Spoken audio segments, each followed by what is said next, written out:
pinagdaanan mo. Para sa mga basketball fans, alam nila yung pinagdaanan mo, di ba?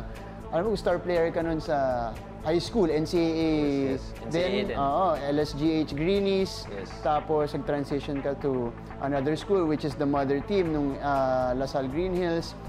Pero hindi ka masyado nakakuha ng playing time until you transferred to San Beda, na prove mo na pang-start ka talaga. Nung mga time na nag-college ka na, first 2 years mo, hindi ka masyado ginagamit. Naisip mo ba, fit na ako basket? Baka iba yung para sa akin. Naisip mo ba yun? Pumasok ba sa'yo yun? Sa isip mo yun ever? Siyempre, sinungaling mo pag hindi. Normal lang naman yun pag ganun. Siyempre, pag yun na nga, hindi ka nakakapaglaro. First time sa career ko yun eh. Kasi usually, high school, di ba, ikaw parati. Tapos pagdating ng college, wala eh. Hindi ako nabigyan ng break. Playing time.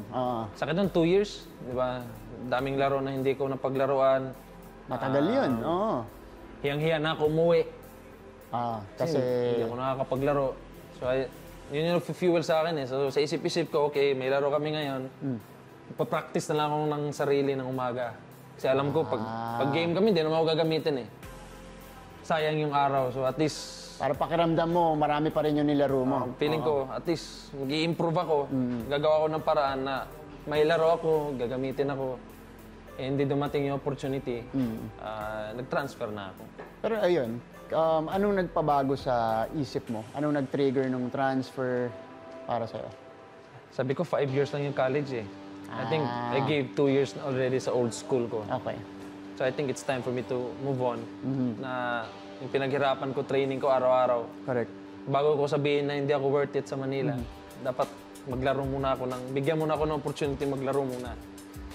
So I tried out some schools, UP, Ateneo, nag-try out ako. Then, yun na nga.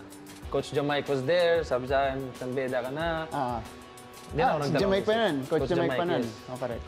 So, hanggang ngayon, thank you pa rin ako sa binigay niyang opportunity sa akin.